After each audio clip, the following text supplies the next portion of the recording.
my screen and do a mini presentation about CFOS, the package.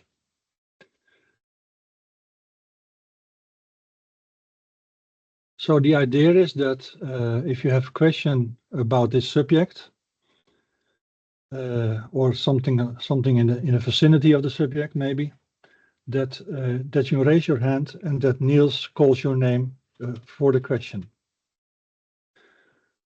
Okay, let's start.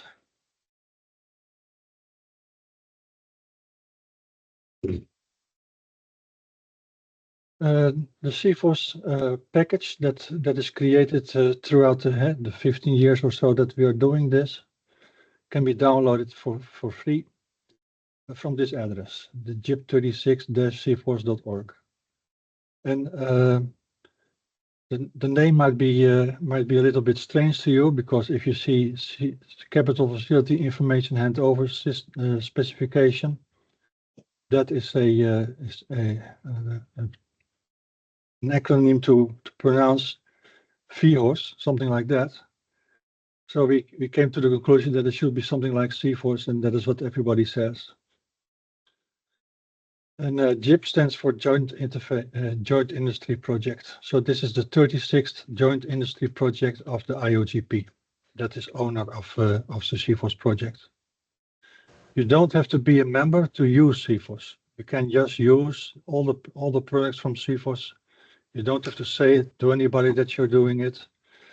But if you want to participate and want to add stuff, do stuff, in that case, you should become a member. We have these packages in CFOS. The technical specification document is in narratives. So there is obviously the CFOS standard itself. That is one day are going to become an ISO standard. And there are narratives about how to use it. So guidelines for the principal and for the EPC contractor. And there are narratives of how to conduct your project. And there is one part that we regard a narrative, and that is the matrix for the templates. So if you want to do a project with CFOS, but you want to do the minimum, there is a template that says, okay, documents only. So you do the documents and maybe the tag list with it, and that's about it. And there are many stages until the largest stage, and that is everything of CFOS. So including vendor documentation, including process data, including everything. And there is a huge data model for CFOS. So you can do a lot with that. You can even set up a central database using CFOS and that structure. Then there's the data model. We make a data model in ER Studio, and that can generate a physical data model for about 1,000 brands of databases. So the one that we standard do is SQL Server, but you can also do Oracle and any other brand. So if you like to have a create script for your particular brand of database, just tell us and we will generate it from ER Studio, and then you can set up your own database. We also have a database available for you in Microsoft Access, so that you can have a go at, okay, let's try out CFOS. Let's see if we can do some examples in here and how that works. But yeah, there are people that do entire projects with the Microsoft Access database, so that is also a possibility, obviously. The process and guidance documents, oh, I was wrong. The technical specification document is obviously only the spec, and the process and guidance document is what I talked about, the narratives and the implementation guide and things like that. And there is also yeah, very good do and don'ts. So there's a guidance. Now the last is the reference data library. You could call it a class library, but there's much more than classes in there. We do properties, we do lookup lists, we do property groups. There can be even reference individuals in there, like the names of towns and the names of companies. So that is why the name is reference data and not class library. You use that to do the consistent naming of your equipment types, properties, and documents. And now with the release of 2.0, we did a lot of addition there, so that it's now quite rich and quite mature. However, this year we intended to add even more new properties, new relationships, things like that. So this concludes this little mini presentation. Do you have questions about these kinds of subjects?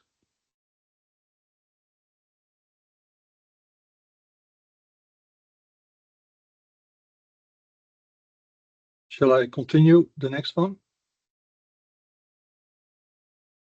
I think you should just go ahead. And I don't see any hands, and I don't see anything in the chat either.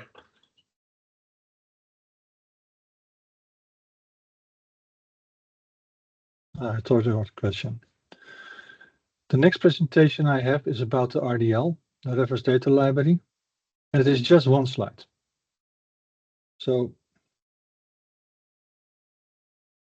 I suppose you want to go a little bit more in the depth of the thing, and the things that I just spoke about, everybody already knows. RDL spreadsheet is one spreadsheet that you can download with all these tabs. So the index of context is the names of the tab on the right hand side there.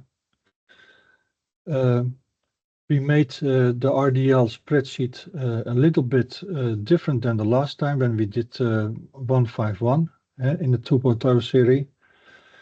So this spreadsheet has so-called views, and you can see which ones are views. It says a yes for each view, and that means that some of the tables in CFORce are combined to make that spreadsheet tab. And that makes it easier to read it.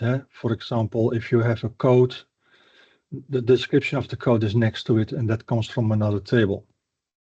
That is easier to read it and easier to select and filter. Now, the most important tag is the tag class over here at the bottom. If you can see my pointer. The tag class is a list of all the classes that we have. For example, centrifugal pump is a class, transmitter is a class, pipeline is a class, things like that. So we have a couple of hundred of classes like that. And we say, okay, there's a difference between tag and equipment. Tag means it is required, and equipment means it is purchased. So you could also say it is functional and physical. That's also the way to say it. That is actually a synonym of what we have here, tech and equipment. And IDO calls it also functional, physical, or artifact. So there's the other hand over here is the equipment class. And while we made CFORce, we found out that 90% of the classes that we have are both tag and equipment. So we have here two tabs, equipment class and tag class, but you will find most classes in both lists. Actually, in CFORce, there's one table for it, not two. And that table then has a flag if it is a tag or equipment ended in equipment class, maybe. So you use that tag to make separate tabs in this case, separate views. Now then the most important one is tag class property and equipment class property. So we say properties are per type, per class. So a transmitter has different properties than a centrifugal pump. And by the way, we also have fixed and firm properties in the data model. So there is a tag table that has about 30 properties. So every plant item will have those 30 at least. But on top of that, they will have the tag class property and equipment class property. So if you want to make screens or reports, if you want to go to Power BI and make nice reports, then you have to combine those two. Did I hear the question? No? Okay. I don't see any hand. No. Good. Okay, then there's another important one, and that is here, the data dictionary. So I told you already that we have a very large data model and that you can make a database out of it. And then you will have empty tables, obviously, if you create that database. But from the RDL, you can fill most of these tables. And then you have a filled database that is equipped with CFOS. In the data model, you can see by coloring what is the difference. So the blue objects in the data model are CFOS filled. And then you have objects that are supposed to be filled by engineering or owner-operator and supposed to be filled by supplier. So you see that in coloring. The data dictionary is then the list of everything that is in the tables. So the data dictionary will have a tag table and an equipment table. So you will find that back and you will find the properties there. So the other more equipment ones, more important ones is the property pick list values, for example, that is also filled by CFOS. So there is a list, for example, with standard sizes and a list with materials and things like that you can use for CFOS. And that immediately raises the question, okay, if you map this RDL to semantics, because we are from IDO, right? We are talking about semantics. So if you do that, it is easy, but you just take the columns from these tables and you put that in triples. But that is not the case. You have all these classes also to map. You have all these properties also to map. And you have all these property pick list values also to map. So it is actually a huge task. I will present in the next presentation how we are intending to do that and how we are going to make IDO out of everything. So this concludes my presentation, my mini presentation of the RDL. Do you have questions about this subject before we go to semantics? Still no hands raised. Everything is very clear. Okay, then let's go into semantics.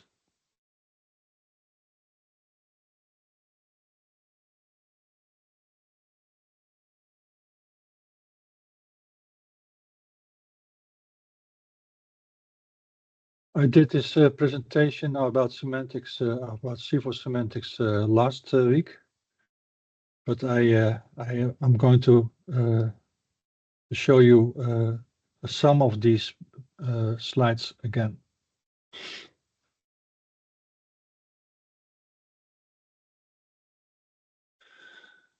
So why do we have a CFOS semantics project actually?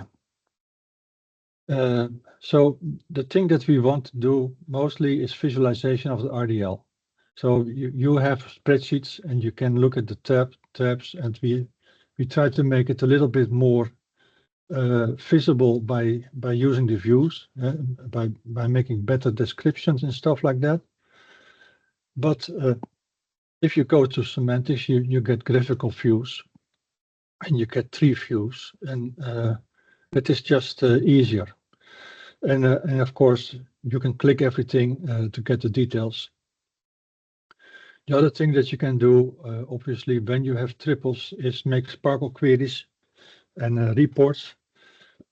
So in my company we use Power BI for the report. So we issue the Sparkle queries from Power BI, and I can advise that. So it's very good to work with.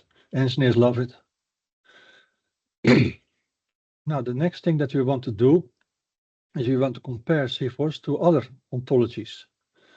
So that is actually the reason that Sous Sans was made for. We are using Sous Sans to be able to compare standards, and you do that the same way. So you load the standards into that tool and load it to the triples, and then you can compare by doing Sparkle queries.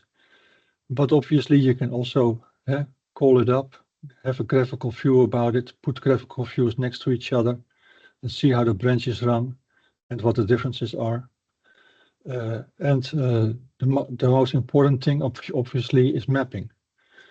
We want to do mapping a lot. So we intend to map this year actually JIP33 equipment data sheets to CFOS.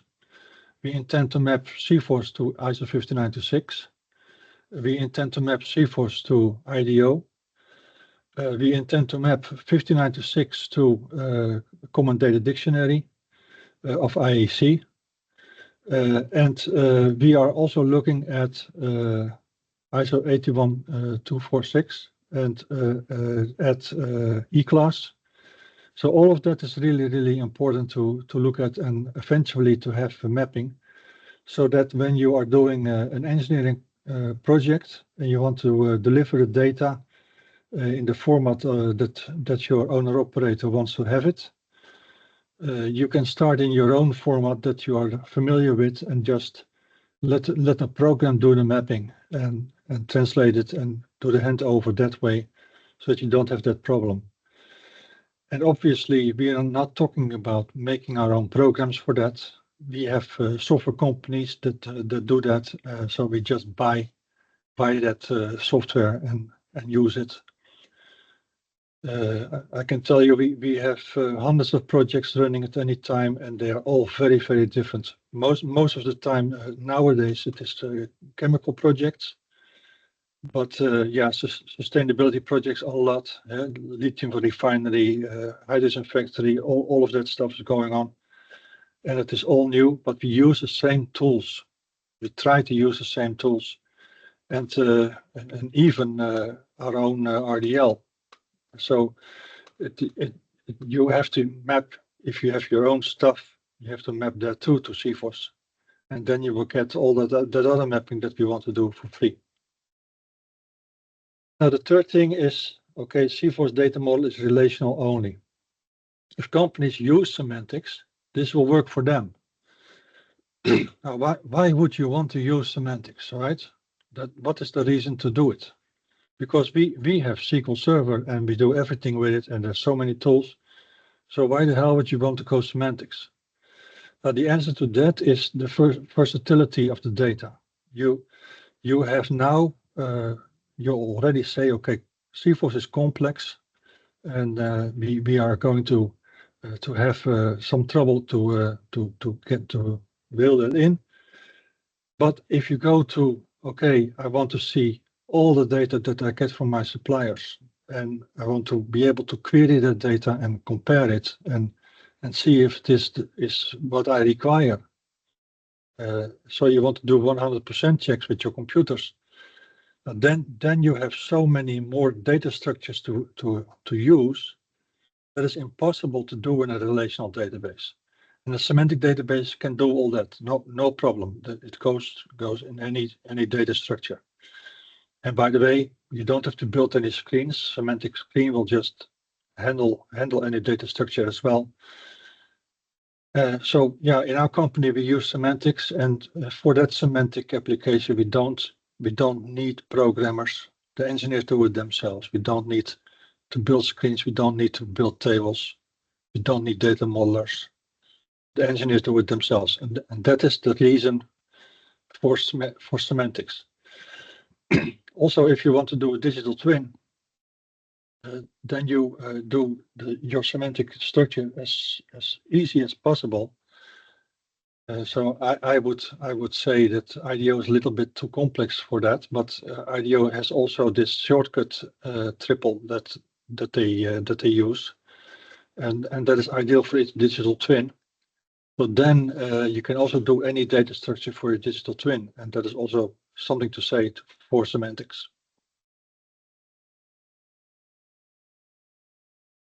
Now in our company we have this data structure going on. The yellow blocks are commercial applications that we buy licenses for. The blue one, the semantic screen, is what you get, but we also had to build it ourselves. Now on the left hand side you see the data sources. So we have engineering data sources, and I don't want to call any brands, but you all know the brands. And we have lots and lots of Excel files. That is just the way it is. The reason, by the way, that we have so many Excel files is because we made software in the past, or we buy commercial software. Then engineers want to have changes, and they don't get the changes because there are no programmers to do, and you have to wait for the change for several months. They just shrug their shoulders and they go to Excel. That's what's happening. So you will also often, for that reason, also find the line list and the instrument list and everything in Excel, and you get a project. So these data sources are extracted and loaded by the system, put into a temporal hold. We call it data lake, and that is already a triple store. We translate and transform them, and the translate and transform program is really something else. It is really hard to make that. It is costly to build it, but if you make it highly generic, obviously it is being totally driven by the semantic application, the yellow block. So once you have your transform program, you don't need to do any changes anymore. It just works for you. So the engineers, they make that mapping that I talked about from the data source to your IDO semantic database. They do that in the commercial tool, and so you just buy that. And you load in the commercial tool. You can load the CFOS ontology, but also your own ontology. That is what we are doing, and we're mapping it to CFOS. And then you build this data in the instance data. With the semantic screen, you can query out the data, or with a program, you can create a CFOS version of the data in a SQL database. No problem. But so that is how we use it. So this example system is for engineering data integration on a construction project, but you use the same structure if you have a digital twin. Now, yesterday I saw an example of a semantic layer. So that is also a possibility. So then these three blocks, the extract and load, data lake, and translate and transform, are replaced by a semantic layer. So that is also a possibility. IDO people from the team, they will say that the semantic layer is better. I doubt that, because I know what a transform program entails. This is thousands and thousands lines of code, and I don't think it can be done in a semantic layer. But maybe it can be done for a digital twin. I don't know that. Digital twin might do it with a semantic layer. It is simpler. Here's an example of a semantic screen. So in this case, it is a pump, water feed pump A. It is on these two drawings. One of these is a P&D. The type is centrifugal pump, and that comes from a CFOS tech class table. You also have it in Swedish, because this is a Swedish project, so they want everything translated into Swedish. So you will find in the RDL also translations for everything. And this is a P&D, by the way. These are other reference documents, perhaps an equipment data sheet. Now this construction work package and a work breakdown structure name. As you can see, everything is a link, and that is typically of semantic screen. So I can, for instance, this is a slide. Of course, I cannot click this one, but on the screen I can click the drawing number, and I will see data of the drawing. So the revisions and the metadata of the drawing. But I can also get a web link, so I can click that then, and open my document management system to see the drawing itself. So on the same screen. You can also click on the head, the type, and the materials and everything, and get a description and a definition for that. And when I would click centrifugal pump here, I will get everything that has centrifugal pump as a type underneath as a related item. So that is also a way to traverse the data. Whatever I click, I also get the relations back in the same screen. So I get a list of pumps if I do that. Now, this is what we are doing at the moment with the CFOS Semantics project. We are mapping the CFOS RDL. In this case, it's an example. We have this instrument equipment class, and that is an actual CFOS RDL class. And subclasses are of this instrument equipment is this list. So these are all the subclasses that there are, because everything else is deeper than that. So there are branches going down and down. Now, if I map my instrument equipment to an inanimate physical object over there, and in IDO, an inanimate physical object means it is not living, but it can also be something that is not man-made, like a mountain or a road or a dirt road maybe. We also have artifact, and artifact is the definition of that is that it is being made. We used to have the definition that it is man-made, but since AI, we dare not say that anymore. So it is made by people or agents. And you have to map them both. So this will be a double parent, and that is a thing in semantics. There are double parents all over the place. There are none in CFOS, but in any other ontology you'll find many double parents. So if we map this, the RDL of CFOS will follow under inanimate physical object and artifact, and you can just traverse it from there in our Solusons tool.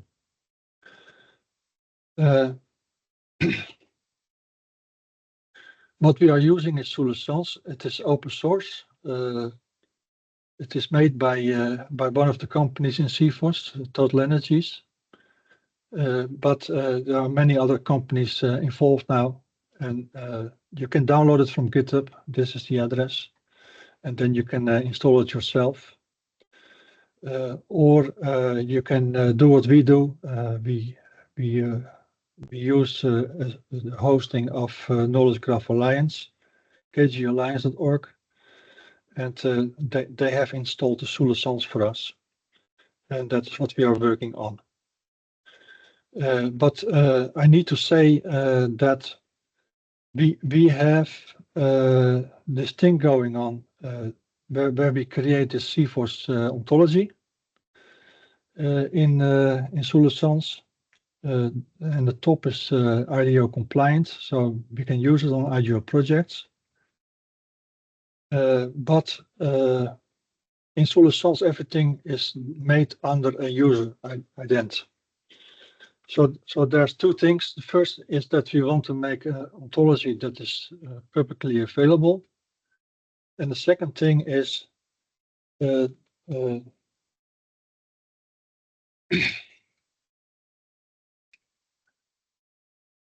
second thing is that we want to have it available on the internet, and we want to have it as linked open data. So if I have a namespace and a fragment identifier. That is what the linked data means. A namespace, a fragment identifier. Now the fragment identifier is of course that the CFOS number that we have. We have the telephone numbers for every class, but the namespace is if you have linked open data, you want to be able to have a dereferenceable namespace. So, but we intend to put up an internet server that has a specific CFOS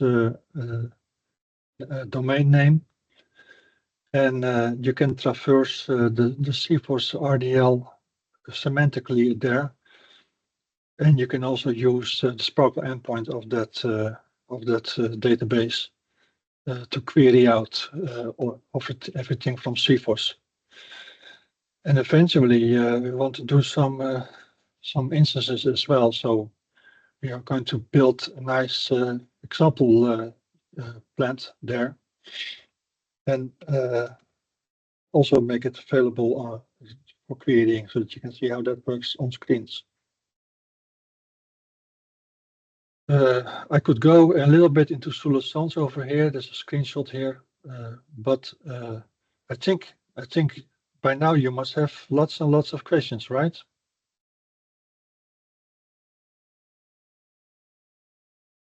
There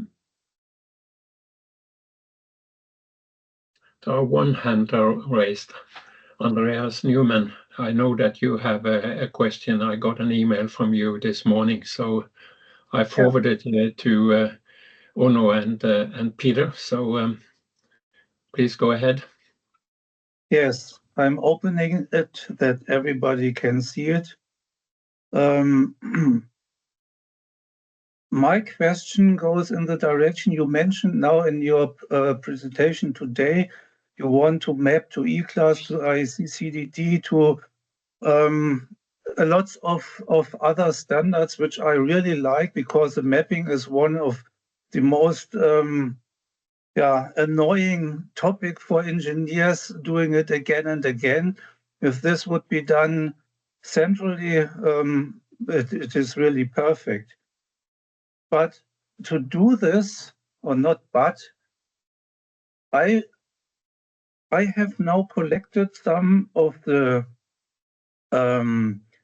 presentations. So in the first presentation, in the second one, the relationship between properties and the classes was presented, and how the property model looks like. Then we had in the second, I think it was the second session, some information about how IDO is doing it. For example, here the difference between list potential and list quality and the relations which are connecting. So it references now to this first picture here, how it is done in IDO. And for the properties, this pattern was presented, and a hint here to the different modeling patterns. And then I have presented in the ninth session what you have already mentioned as well, these shortcuts which are possible for the modeling. And if you are looking now in IDO directly, then this would be the complete modeling pattern which is defined in IDO. We should not look into it. So different possibilities how to model, which result in completely different ontologies, but they all want to express the same. So my question goes in the direction of guidelines. So do you have some guidelines, or are you planning to define which of the different patterns should be used at which situation, and so on and so forth, so that at the end, everything fits together. For example, if we are going here, okay, you are defining shortcuts, but maybe that you need all the detailed information as well, so that it is allowed, but you have a possibility to add all the other information and everything is at the end connected, that you have the explicit description of all the details, as well as the shortcuts, which is more on the data level, and then you can navigate back here to the details. So this is my question. Is this planned, or maybe you have it already? Because if you have it, then I would say it is much easier to implement than tools which are supporting this complexity. You already mentioned that there is a bit complexity, and if you look in this picture, it is complex and it is not easy, for example, to create an ontology in Protégé which considers all of this. There are tools needed, but without a guideline, you cannot implement a tool. This is my question. Okay, thank you. Well, that is a very interesting question, but I guess that is for most people really off the deep end to go into that kind of depth. However, I can tell you something about it skimming the surface, all right? Yeah. I am in all those teams. I am in the team in the squad for mapping JIP33 to CFOS. I am the project leader of ISO 15926 Part 4, the database, which has 20,000 classes. I am in the team that is making a new data model for 15926 Part 2, and we are making it to the example of IDO. So we are following IDO there. We are also going to intend to make a new part 200 for implementation, where we also follow IDO. So 15926 Part 200. The thing is, in IDO, we have this system where you make aspects for properties. So let me go into that a little bit more depth. Let me share just a moment. So let's spend 5 minutes on that, so that people can follow what the hell it is we are talking about. So here is this IDO example.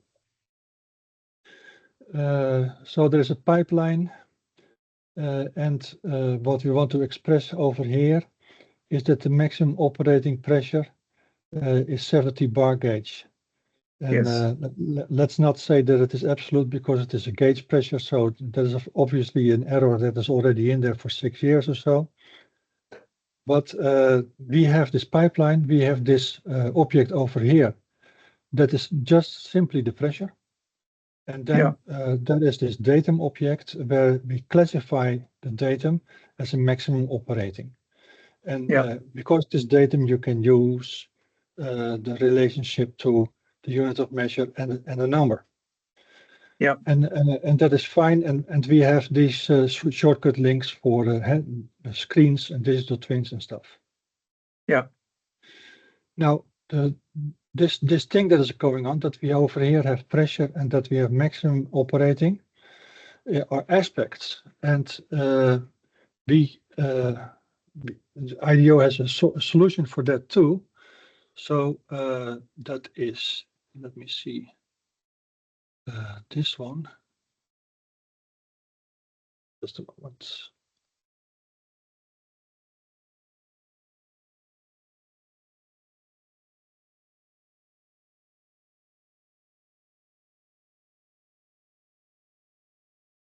So these aspects, specified, calculated, measured, design, operating, normal, average, maximum, minimum.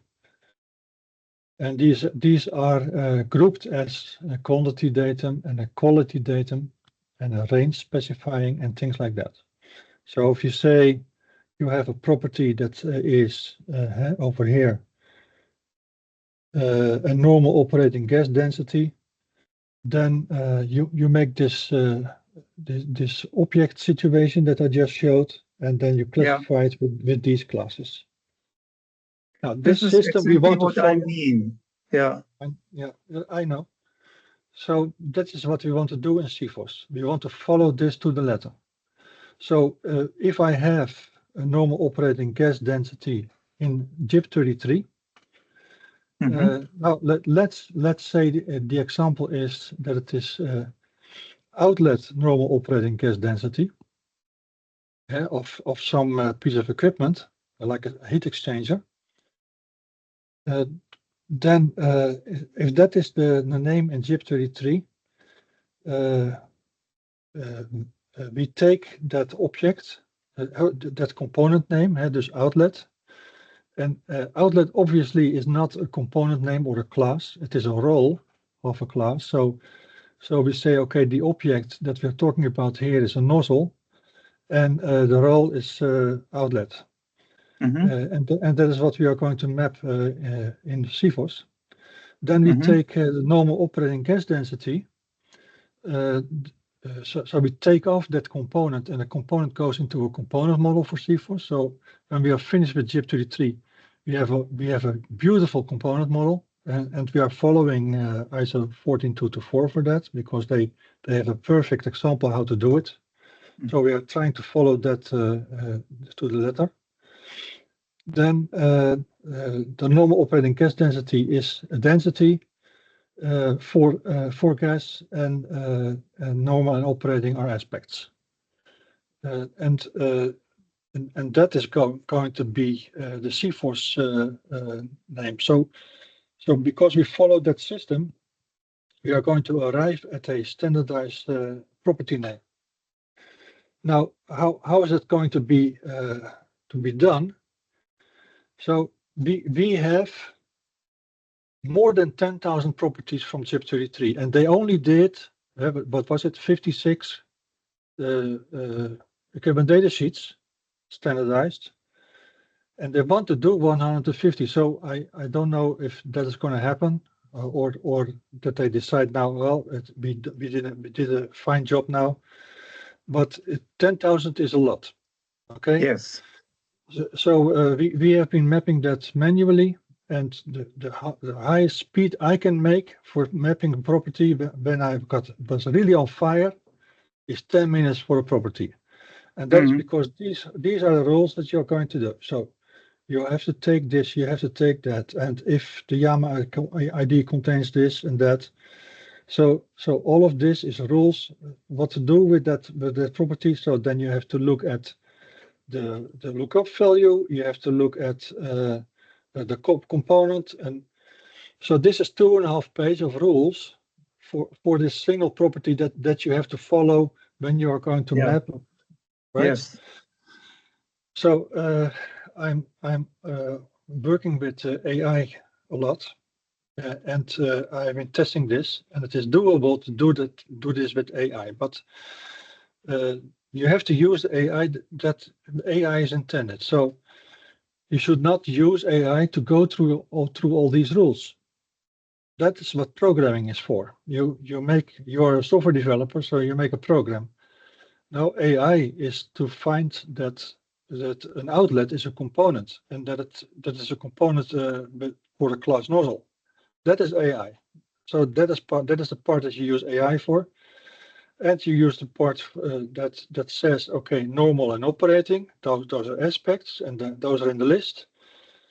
And the rest is legwork. It is programming. So you do all these rules, and you do some AI API calls for the two things that I just mentioned, and that is enough for the synonyms and for the components.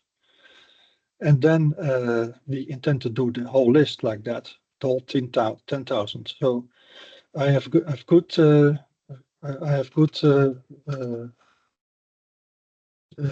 feeling about it that we can do that. Now, so in the end, we will have that in the spreadsheets of CFOS. And the next step is going to CFOS semantics. So we are going to follow the IDO way for properties to do the classification like that. So in CFOS semantics, we of course have to follow the CFOS system, and that is the feature request system. So we make a feature request for the RDL, and then we do another feature request for maybe for training, and then do another feature request for the properties. And those are big projects that we intend to do. But as you see, we are not going to do it manually. We are going to program it, everything. Also the RDL to semantics, everything is programming. It's all Python. Okay, that the answer to your question? Yes, thank you very much.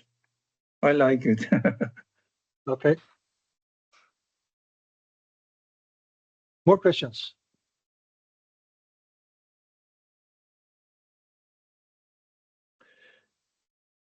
Still, I don't see any hands, and that is surprising to me, I must admit. It's surprising to me as well. Surely there must be some more questions. There's no such thing as a stupid question. Perhaps you can talk about, Peter, about the plans that we have. Is that okay? Yeah, I can do.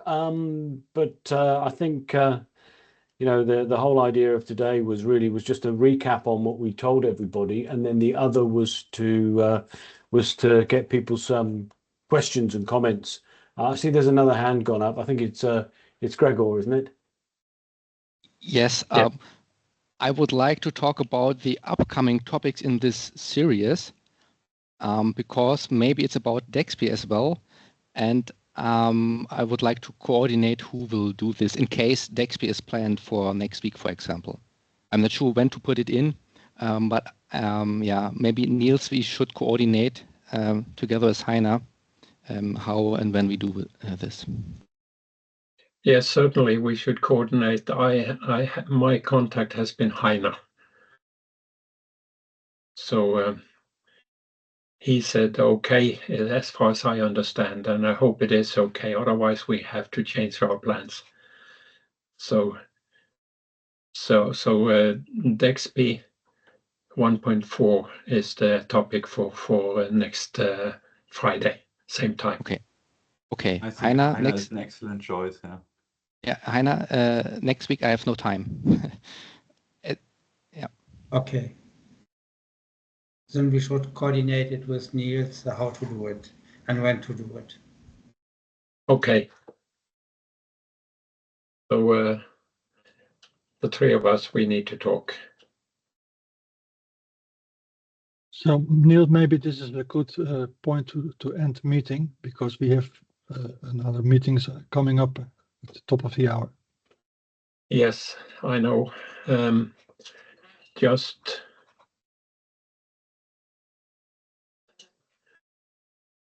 I end the meeting a little bit different from what I thought I would.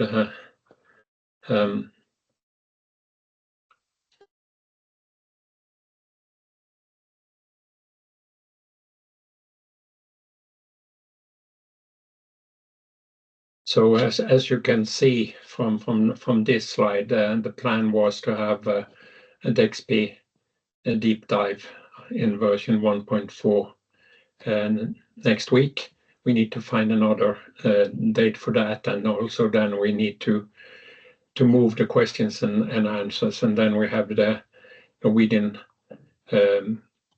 winter break. But as you can see, also there are many topics which has been proposed, so I will just work a little bit on that, and there will be another topic next Friday, and I will send out an announcement of that as soon as this is in place. So that is where we are. Nils, can I just make a comment? If anybody does have any question that they think of after this call about CFOS and anything they've heard about CFOS over the last 3 presentations plus today, if they email me, I'll make sure that we will direct the question to whoever we need to direct it to and get an answer for those individuals, and think about some way in which we can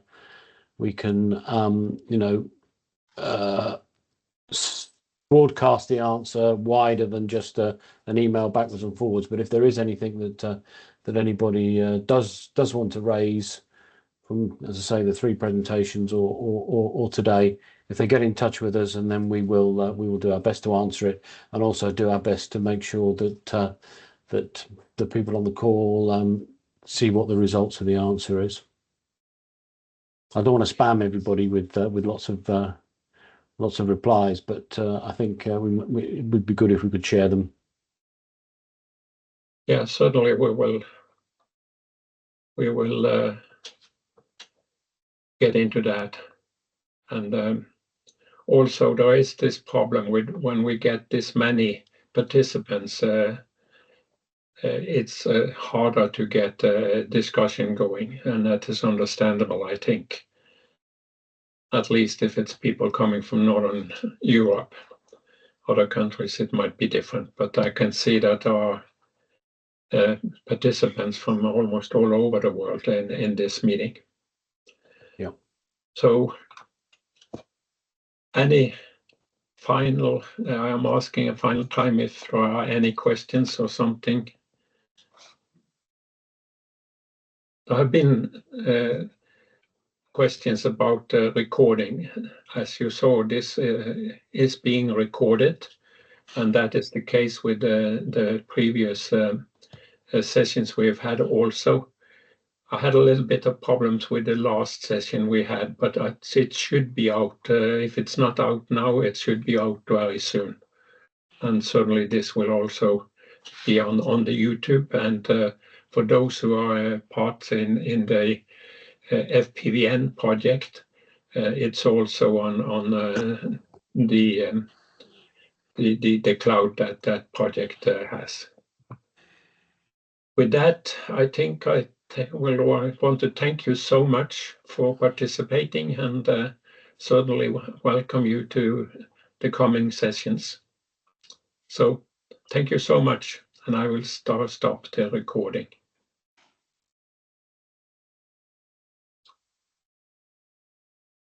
Thank you all. Thank you. Bye. Thank you.